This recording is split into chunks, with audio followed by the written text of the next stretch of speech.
Buenas, buenas. Dios les bendiga a todos. Que la paz de Dios esté posando sobre sus vidas de manera poderosa y especial. Hoy es un día muy especial y estoy completamente emocionado porque vamos a entrar a la clase 201.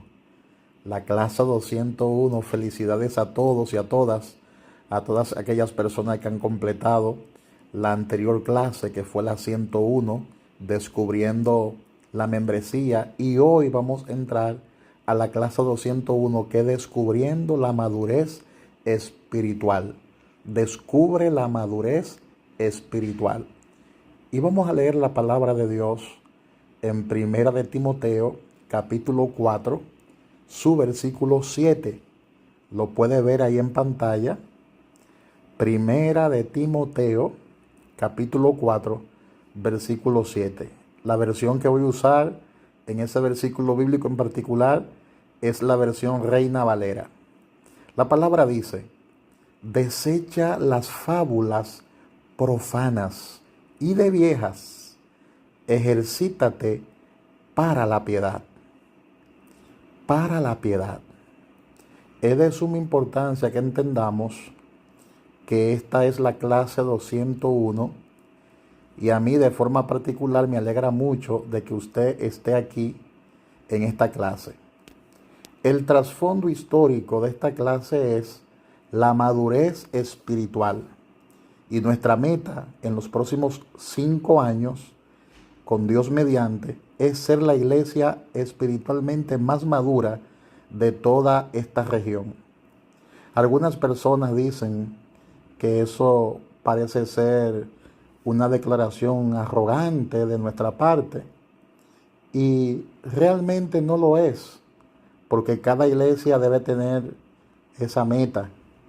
Cada iglesia debe aspirar a ser mucho más madura espiritualmente hablando. Así que nosotros hemos empezado un nuevo programa de preparación bíblica, de preparación cristiana, de vida cristiana. Y estas son clases para que la gente sirva con excelencia. Son seminarios prácticamente de preparación para que todo aquel que reciba estas clases pueda servirle a Dios con más excelencias. De manera que en este programa de preparación bíblica, de preparación espiritual, nosotros básicamente enseñamos 4 clases básicas. Y esas 4 clases básicas la enseñamos en secuencia. Y las 4 clases básicas son: número 1, la clase 101, descubriendo mi membresía en la iglesia. Número 2, la clase 201, que es descubriendo mi madurez espiritual. Número 3, la clase 301, que es descubriendo mi ministerio. Y por último, número 4, la clase 401, descubriendo mi misión. Es decir, un total de 16 horas de entrenamiento. Y esta clase usted la podrá disfrutar tanto por escrito, porque tenemos folletos de ellos, como también en audio y en video, por la gracia y voluntad de Dios. Y de manera presencial en los grupos de conexión, en las células de enseñanza bíblica o en Casa de Paz, a través de esas personas que se dedican a ser discípulos, usted también puede recibir todo este material, toda esta clase. De manera que le damos formalmente la bienvenida a esta clase 201. Usted está en la clase 201. Esta clase es solo para los miembros de nuestra iglesia, porque estas clases se edifican una en la otra. Es decir, si usted está aquí en la clase 201, usted está aquí porque usted ya recibió la clase 101. Y nosotros creemos fuertemente que usted no puede ser todo lo que Dios quiere que sea sin que antes usted asuma esos compromisos básicos. Y vamos a hablar en esta ocasión sobre lo que son esos compromisos, porque son compromisos que nos ayudan a crecer espiritualmente. Espiritualmente. De manera que te damos la bienvenida a Descubriendo la Madurez Espiritual, y quiero que primero note el propósito de esta clase. Es lo primero que vamos a ver, chequear en pantalla. Vamos a ver primero cuál es el propósito de esta clase. Y es una pregunta, ¿cuál es el propósito de esta clase? Bueno, el propósito es la misma meta que Epáfras tenía para los colosenses cristianos. La palabra dice en Colosenses capítulo 4, versículo 12, que él dijo que ustedes pueden ser cristianos maduros y puedan cumplir la voluntad de Dios. Y eso es lo que Dios quiere que nosotros hagamos. Él quiere que crezcamos. Y yo necesito que usted en sus hojas de anotaciones dibuje un círculo y dibuje la palabra maduros. Y dibuje también en un círculo o ponga en un círculo la palabra voluntad de Dios. O sea, es la voluntad de Dios que nosotros crezcamos y maduremos. Los dos se encuentran en la misma frase del versículo que acabamos de leer. Es la voluntad de Dios que usted crezca. Es la voluntad de Dios que nosotros maduremos. Que nosotros maduremos. En Efesios capítulo 4, versículo 14 y versículo 15 dice: no queremos permanecer como niños, pero crecer en todo hasta ser como aquel que es la cabeza, en Cristo. Es lo que dice ese texto bíblico en esta versión. ¿Y qué significa eso, nacer de nuevo? Una vez que se nace en la familia de Dios, Dios quiere que usted crezca. ¿Y qué significa nacer en la familia de Dios? Así como usted tiene un nacimiento físico que le da el deseo de crecer físicamente, también usted ha tenido un nacimiento espiritual, porque usted nació del agua y del espíritu. Usted nació de nuevo y Dios quiere que usted crezca espiritualmente, porque hay muchos cristianos por ahí inmaduros. Hay muchos cristianos que son niños espirituales, pero Dios dice que Él quiere que usted crezca, no que se quede como un niño, sino que Él quiere, ese es el deseo de Dios, que usted crezca. Y hay muchos fenómenos en las iglesias, porque llevan años y años y no crecen, y no crecen. ¿Y por qué no crecen?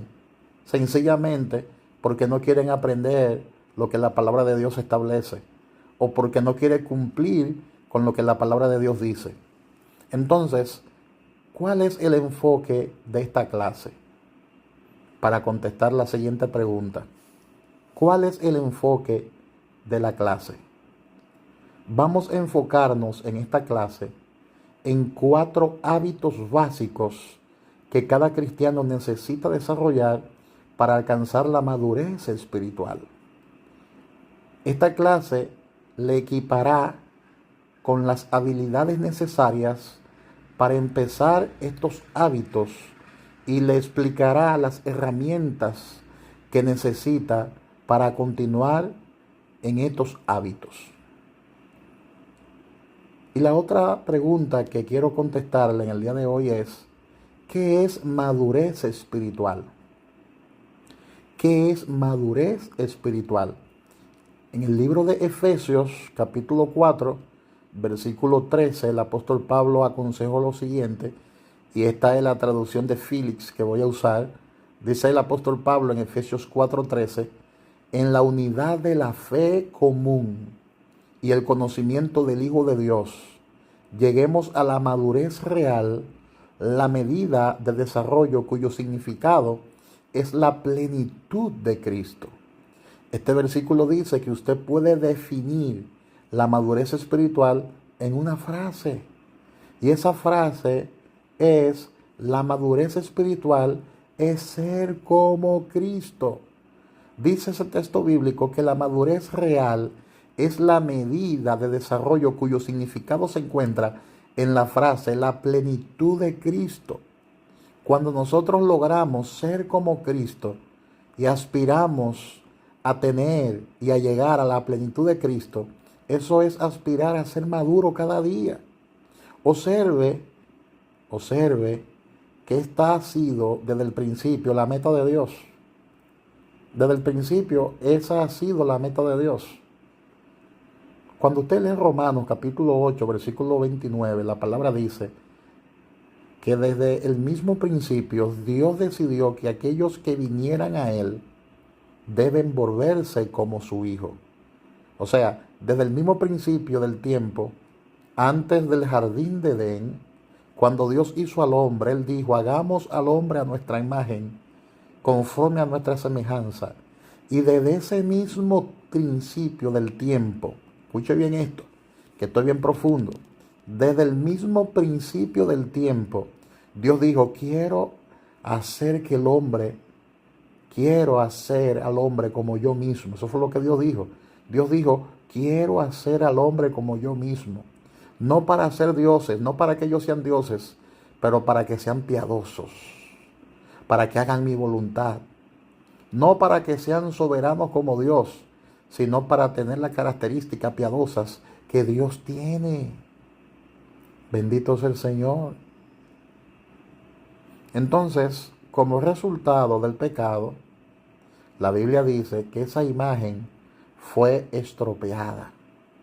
El plan original de Dios, ese plan original que Dios ha diseñado, ese plan original de Dios que Dios diseñó para hacer al hombre a su propia imagen, a su propia semejanza, ese plan fue atrofiado, fue dañado.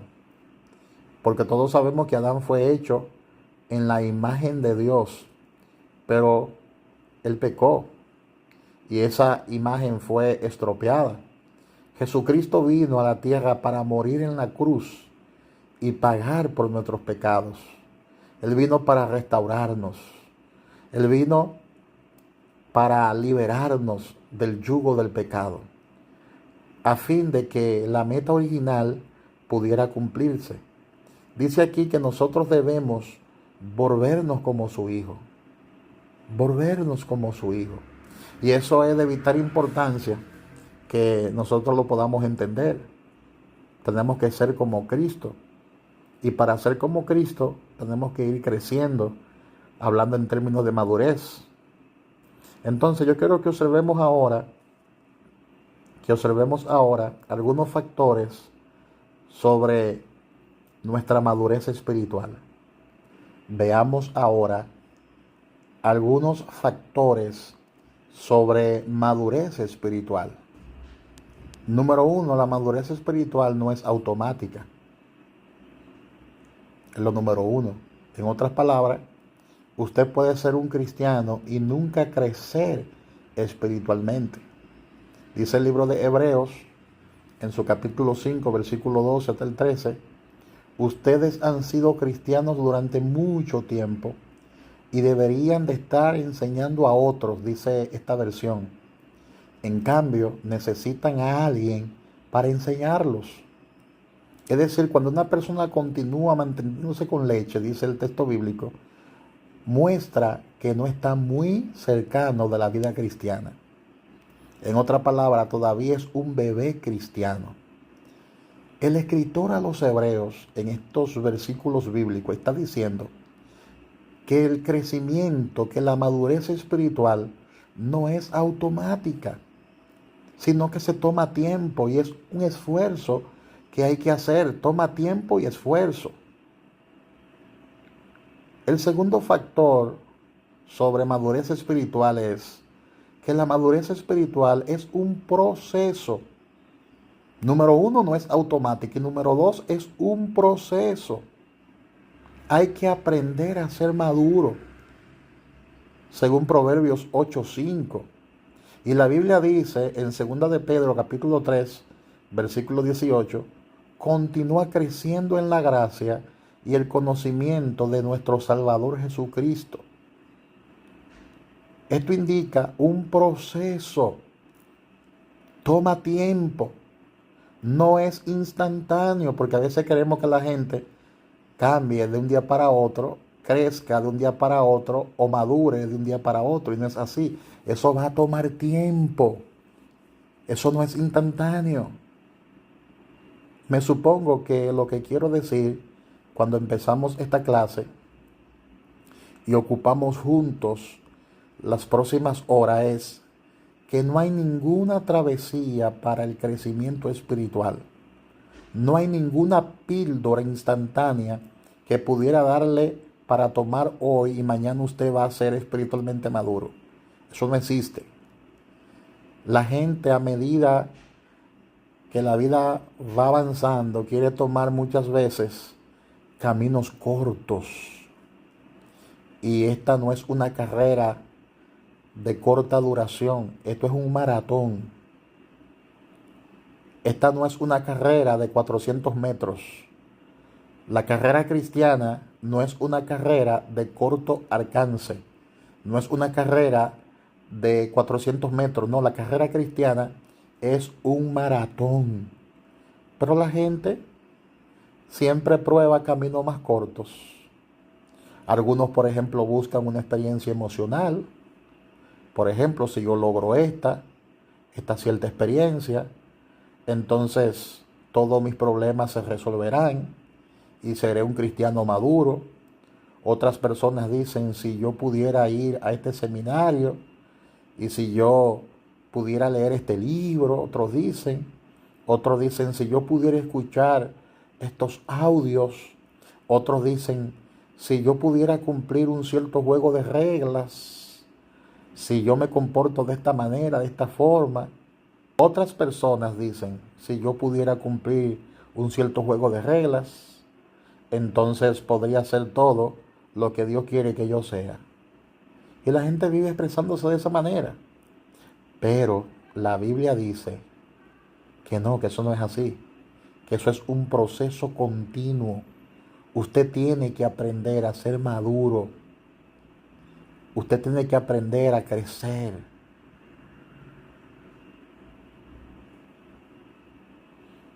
Usted tiene que aprender a madurar. Claro, hay algunas habilidades que usted puede aprender y eso le ayudará a crecer. Pero recuerda que esto no es instantáneo, esto es un proceso. Esto es un proceso. Otro de los factores sobre madurez espiritual, el factor número 3 es demanda disciplina. Demanda disciplina. Primera de Timoteo capítulo 4, versículo 7, la palabra dice, más bien disciplínate a ti mismo para la piedad. Para la piedad. Y yo pregunto, ¿es la salud automática? No. Tampoco lo es la actitud espiritual. Eso toma tiempo. Eso toma ejercicio. De la misma manera que usted hace ejercicio para mantenerse físicamente acto y en forma, desarrollando algunos hábitos básicos, así también en la vida cristiana. Amén. La Biblia de las Américas dice, disciplínate a ti mismo para la piedad. Y eso demanda disciplina. Eso demanda disciplina. Cuando usted trata sobre lo que es la disciplina, necesita hablar sobre el discipulado, porque ambas cosas van juntas. Y por eso quiero hablarle acerca de 6 verdades importantes que quiero que usted entienda como una apreciación global a donde nosotros vamos. Son 6 verdades importantes que quiero compartir con ustedes en este momento. Verdad número 1. La Biblia enseña que los creyentes maduros son llamados a ser discípulos. Y ese es el término que la Biblia usa para un creyente maduro, discípulo. Número 2, la Biblia enseña que no puede ser un discípulo sin ser disciplinado. De hecho, hay 2 palabras que van juntas, que es la palabra discípulo y la palabra disciplina. La Biblia también enseña, número 3, que mientras más disciplinado me vuelva, Dios me usará mucho mejor. Mientras más disciplinado yo sea, pues Dios me usará mucho mejor.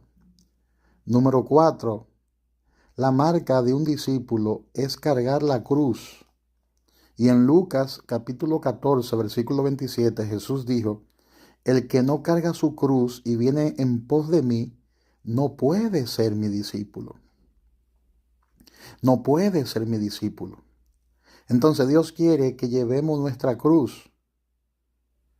Después nosotros vamos a explicar lo que eso significa. Más adelante vamos a explicarle lo que eso significa. Número 5. ¿Qué tan a menudo debo hacer esto? La Biblia dice diariamente. ¿Quiere venir en pos de mí? Dice la palabra. Dice Jesús, pues niéguese a sí mismo. Tome su cruz cada día y sígame. Jesús dijo, si alguno cada día viene en pos de mí, y yo quiero que usted subraye la palabra cada día. Dice, si alguno cada día viene en pos de mí, se acerca.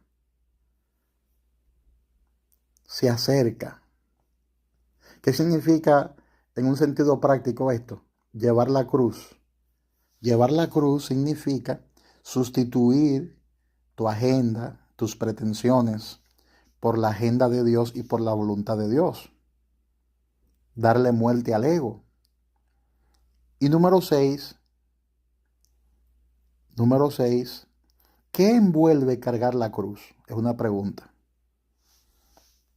¿Qué envuelve el cargar la cruz? Y hay una declaración específica. Todo lo que sea necesario para darle a Cristo el primer lugar en mi vida, en nuestras vidas. Amén. Dije antes, no puedo ser un discípulo sin ser disciplinado. Específicamente, hay 4 hábitos que vamos a considerar en este momento. Son 4 hábitos que vamos a considerar en este momento. Porque ¿cómo puedo ser un discípulo? ¿Cómo yo puedo ser un discípulo? Desarrollando hábitos del discipulado. Y en Colosenses capítulo 3, versículo 9 y 10, la palabra dice, han desechado al viejo ego con sus malos hábitos y se han revestido del nuevo que Dios ha renovado continuamente en su propia imagen para traerlo a un conocimiento pleno de Él. Observe bien, dice que Dios puede hacernos a su imagen cuando desechamos nuestros hábitos viejos y escogemos revestirnos de los nuevos. Esa es la manera que Dios nos cambia. La meta número 1 de Dios es hacernos como Cristo. Eso es madurez. Volverse como Cristo. Él dice aquí que si quitamos los hábitos viejos y poniendo los nuevos, así es como nos volvemos como Cristo. Sustituyendo, quitando esos hábitos viejos para darle lugar a los hábitos nuevos. Y hay 4 hábitos aquí que quiero compartir y son los siguientes. Tiempo con la palabra de Dios, tiempo con la oración, sacar tiempo para diezmar y el compañerismo. Son 4 hábitos. Palabra de Dios, número 1. Número 2, la oración. Número 3, el diezmo. Y número 4, el compañerismo. Bendito sea el Señor. Y yo necesito que esas 4 palabras o 4 hábitos usted lo anote en sus hojas de anotaciones. Vamos a hablar de esos 4 hábitos. Vamos a hablar de ello. Número 1. Tiempo con la palabra de Dios. La Biblia dice, si vosotros permanecéis en mí, verdaderamente sois mis discípulos, y conoceréis la verdad, y la verdad os hará libres. La Biblia dice que la primera cosa que un discípulo es alguien que continúe en la palabra de Dios. Y en esta primera sesión vamos a considerar cómo estudiar la palabra de Dios regularmente.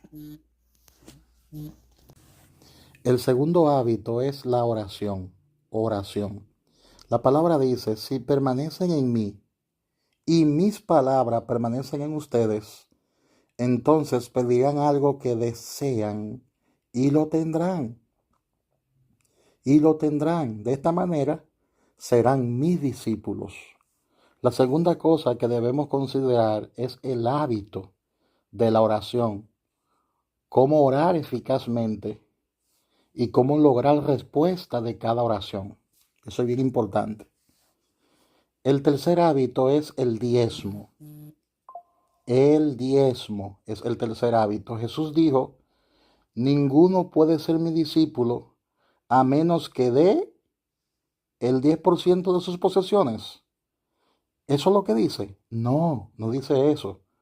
Dice, a menos que no renuncie a todo lo que posee. Oye bien, es más drástico, Jesús es más drástico. A menos que no renuncie a todo lo que posee. Y es importante que usted copie la expresión todo y la cierre en un círculo, porque en Lucas 14:33 eso es lo que Jesús dice. No podemos estar apegados a nada material.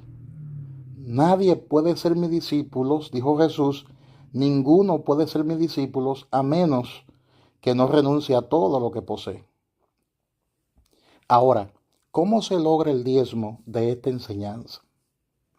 Diezmar, para aquellos que no saben aún lo que es diezmar, no tienen constancia ni conocimiento de lo que significa diezmar.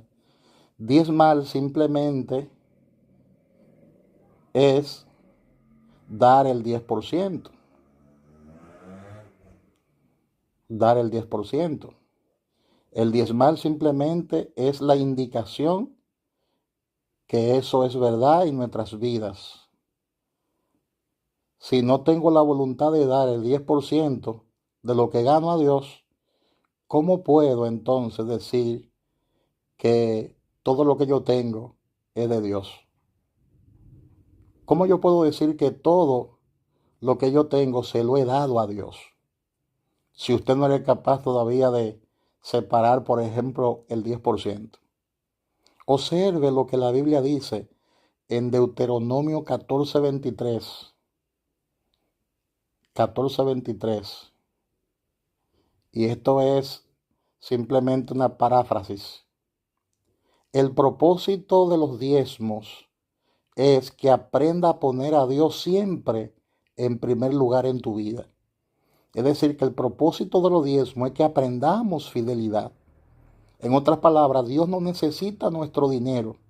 Dios no necesita mi dinero. Dios solo dice que diezmar demuestra que Él está primero en mi vida, que Él es el número uno en mi vida, que Él es el único en mi vida. Y esto hay que considerarlo a la luz de la palabra de Dios. Si usted tiene una posesión que Dios le dijo que la regalara y no puede regalarla, entonces no la posee. No la posee. Esta la posee usted. Usted quiere la perspectiva apropiada según la Biblia. Cuando nosotros diezmamos, la voy a dar ahora, cuando nosotros diezmamos, cuando yo separo 1,000 pesos, 10,000 pesos o cualquier cantidad, solamente le estoy dando a Dios el 10% de mis ingresos, de mi dinero. Porque yo soy cristiano, soy hijo de Dios y estoy separándole a Dios el 10%, pero el 90% de ese dinero es mío. Solo le estoy dando a Dios el 10%, pero el 90% es de nosotros. Dios nos permite el 90%. Entonces no piense tanto en el 10, porque ese 10 no te pertenece, ese 10% no es tuyo. Piensa en el 90% que sí es tuyo. Amén. Y el cuarto hábito es el compañerismo. La palabra dice, ámense con la misma intensidad con que yo los amo. La intensidad del amor que se tengan será una prueba ante el mundo de que son mis discípulos. Él dice que cuando se aman, eso es compañerismo. Ustedes están demostrando que son mis discípulos cuando se aman los unos a los otros. Amén. Cuando se aman los unos a los otros.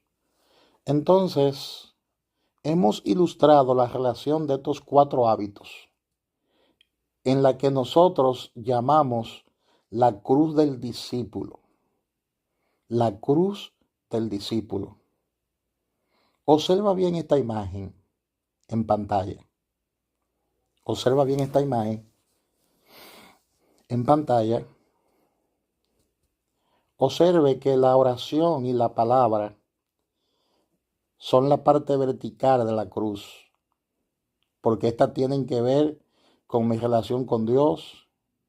Esto tiene que ver cuando yo hablo con Dios en oración y cuando Él habla conmigo en su palabra. Tengo entonces una relación vertical con Dios. Pero también tengo una relación con las personas y con el dinero. Así que cuando yo diezmo, cuando diezmamos y cuando nosotros nos amamos unos a otros, que es compañerismo, esto involucra las disciplinas en esas áreas. ¿Te das cuenta? Si Dios es número 1 en mi tiempo, si es número 1 en mi dinero y es número 1 en mis relaciones, entonces Él es el número 1 en cada área de mi vida. Por eso, si Él no es número 1 en mi tiempo, ni número 1 en mi dinero, y no es número 1 en mis relaciones, entonces Él realmente no es ningún número 1 en mi vida. Y eso es importante que usted lo entienda en esta exposición. Observa bien la imagen que le estoy mostrando para que vea que hay una parte que es vertical y hay otra parte que es horizontal. Entonces, entendiendo todo esto, yo quiero que ahora observemos y miremos las definiciones de hábito. Las definiciones de hábitos. Chequea bien cuáles son esas definiciones para que la apunte ahí en tus hojas de anotaciones, ya que todo esto es bien importante, porque en esta enseñanza de hoy lo que estamos haciendo es poner un fundamento para lo que viene, porque esos 4 hábitos que le acabo de mencionar lo vamos a estudiar con profundidad en toda esta clase, para que usted tenga esos 4 hábitos. Entonces, definiciones de hábitos. Tomada del diccionario Webster, una definición de hábito es una continua y frecuente inclinación inconsciente para hacer una cierta actividad, para hacer cierta actividad adquirida a través de una repetición frecuente o una disposición establecida del carácter. Eso es según ese diccionario. Lo que está diciendo es que el carácter simplemente es la manera habitual de hacer las cosas. Oído con esto. Si usted quiere tener un carácter como el de Cristo, entonces usted debe desarrollar los hábitos que Cristo tenía. De manera que el carácter simplemente es la manera habitual de hacer algo. Por ejemplo, si tengo el carácter de bondad, es porque habitualmente soy amable. Si tengo el carácter del refrán, yo tengo disciplina, oye bien, yo soy una persona disciplinada, es porque he desarrollado el hábito de ser disciplinado, de ser disciplinado. Ahora, según el diccionario, también define hábito como una práctica de costumbre, algo que hace una y otra vez, una y otra vez. El hecho es que todos nosotros simplemente somos un manojo de hábitos. Si usted examina su vida, si nosotros todos examináramos nuestra vida, la mayoría de las cosas que nosotros hacemos en la vida, las hacemos por hábitos. Por ejemplo, usted se levanta, cuando se levanta va al baño y se cepilla los dientes por hábito. Se afeita si es un hombre por hábito. Los hombres se afeitan por hábitos, por hábitos.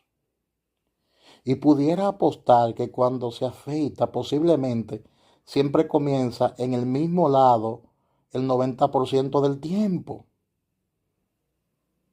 Cuando usted se baña en la ducha, apostaría, aunque nosotros como cristianos no apostamos, pero es una expresión para que entienda, apostaría que habitualmente empieza con un brazo izquierdo o con un brazo derecho o algo así, todo depende el hábito que usted haya desarrollado, porque nosotros somos criaturas de hábitos,